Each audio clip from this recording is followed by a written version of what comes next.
Hello colleagues, this is Arda again from Weekly in Series, and right now we have got another article to discuss, which is a recent article, namely finding the right family for value stream mapping. So before we start, as one of our colleagues correctly mentioned, ideally it is the correct approach to draw one value stream map for one family. It is much less complicated, especially calculating the lead times, the tag time, etc., etc.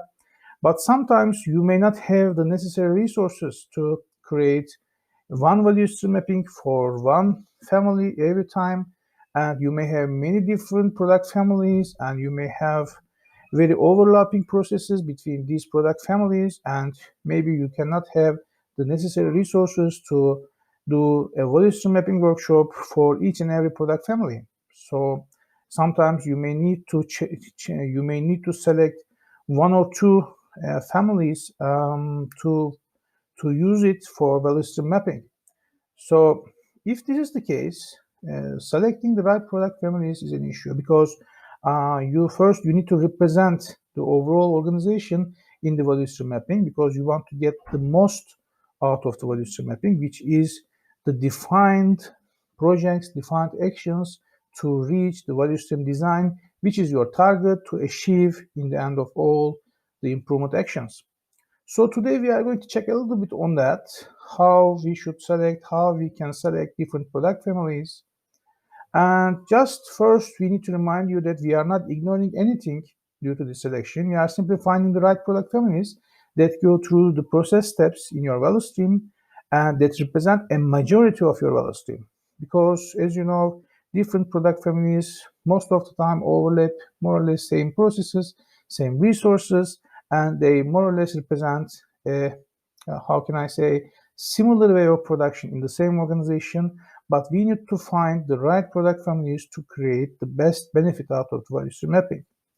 So it should serve to best needs of the overall portfolio of your customers. Remember, in value stream mapping, customer is the king, and you have got different customer groups. Then you need to serve the best to all these customer groups, and this should your aim should be the maximum benefit for them. So it is very clear that you should select some product families in your value stream mapping, but how? I mean, why you should select some product families? First of all, your value stream mapping may be too complicated if you select all your product families. You may not be able to calculate the tag time correctly. It can be very messy, especially if you are also having some product families that represent a shorter process sequence. Then they shouldn't be, how can I say, defining your tag time in terms of your bottleneck process, etc., etc. So the tag calculation can be a little bit difficult. And secondly, due to many changing process sequences, in order to represent the correct flow of products, material flow in your value stream mapping, then you may need to duplicate representations of the same process. And you may say why, but when you actually draw value stream mapping, people should understand the material flow correctly. And if there are lots of arrows going up and down here and there, then it may look very complicated to the group. And remember, we are working on this value stream mapping to get improvements and benefits from it. And if no people will be able to understand it, then you cannot get the best benefit out of your value stream mapping. And another drawback, and maybe this is a little bit more difficult, the calculation of the lead times. As you may remember, in the value stream mapping, we calculate the lead times between processes, and we calculate how much amount of inventory we have in terms of days in accordance with customer tag between processes to see where we inject the most of the inventories. So the calculation of the lead times can be an issue here because lots of different product families, different tags combining each other, it can be simply mistaken. So ideally, for one product family, and if the representation is not as you want, you need to maybe selecting two product families to be represented in the value stream mapping. It simply is based on what you expect from your value stream mapping. So then how we are going to select it? I mean, most of the time we simply check a chart like this here in the in the screen you see, and see which type of products go which processes. Simply check the volume, etc., etc., and just make your best selection. This is an alternative.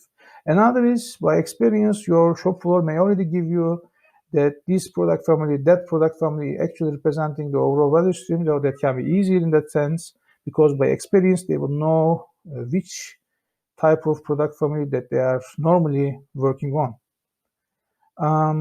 But still, if the product family structure is too complicated, lots of product families, and the volume is very volatile, then all of these selection methods can be misleading. So here I propose an alternative regarding the value stream mapping family selection. So what is the offering? Simply, we are here selecting a subset of items based on a selection criteria. So obviously, an intelligent programming solution can be an option. And here you have an example. Let me just scroll back to the example. We have got here, you see 6 different product families, and they have got how many number of processes that they roll in, what is their overall production quantity, maybe annual, maybe monthly, I don't know, what is their sales prices, and therefore what are their sales revenues. And simply we need to select these product families based on our selection criteria. So what is our selection criteria? We want to cover at least 50% of the overall production quantity. We want to have at least 40% of process coverage. And of course, our selection must be integer. It can be either 0 or 1. And the number of families may not be more than 2. For instance, you can also select 3, maybe, I don't know. But here in this example, we have got this criteria as well. So having plugged this in, you just simply go and use data solver, Excel solver. And what is your objective? You here in this example, we are trying to maximize our sales revenue coverage. We want to represent the total, the most of the value generated by our customers in the value stream mapping. And we are changing these selection cells here also by changing these variable cells. We are going to find the best optimal selection. And here we have got the other criteria like the production quantity and the process coverage and the selection alternatives. We have got binary alternatives, which is 0 or 1 for the changing cells here in the selection part. And we also want to have maximum of 2 product families. So let us see, okay, for instance, let me just delete all the selections and use solver ability and solve the example. So Excel returns us values here. You see the product family 2 has been selected, the product family 6 has been selected, and in this way we are maximizing the total sales revenue coverage, which is around 40 to 50%, and we are also following the constraints that we set in the beginning of the selection process. So in this fashion, we now know the best optimal mix that is available for our value stream mapping. There can be different selection criteria, of course, and like higher process coverage, or maybe you want to have a constraint on the sales revenue but maximize the production quantity, etc., etc. These are all valid objectives, all valid constraints. The important thing is now you know objectively that you have got the optimal mix for your value stream mapping instead of subjective solutions like experience or gut feeling.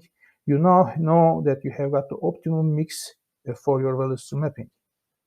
So this was quite a good alternative, I think. Of course, there can be many different alternatives as well, other type of selection algorithms or different solutions. But this one was something I came up with. I hope maybe it can help you all for your value stream mapping preparation purposes. I know it is a little bit of difficulty when you start a value stream mapping workshop. There are lots of questions, both from the shop floor, from the people involved, how we are going to work in the workshop, what we are going to do in the workshop, what kind of information should we bring, what are the processes, process information, etc., etc. Maybe this example can help you a little bit, at least for selecting the right product family mix. So again, we have got a cute little quote here from Captain Jack Sparrow, who is one of my favorite heroes. So here, the problem is not the problem. The problem is your attitude about the problem. We can solve all the problems, anything that is a barrier in front of us, unless we have got the right, correct attitude to solve it. Most of the time, problems become problems because of the attitude that is working with it. So I hope you enjoyed this article, and please let me know any other issues that you may have in value stream mapping preparations, and I will be more than happy to help you again in an article, in information sharing. So have a very good time, and thank you watching our YouTube channel video. Hope to see you in the next information session, and bye bye.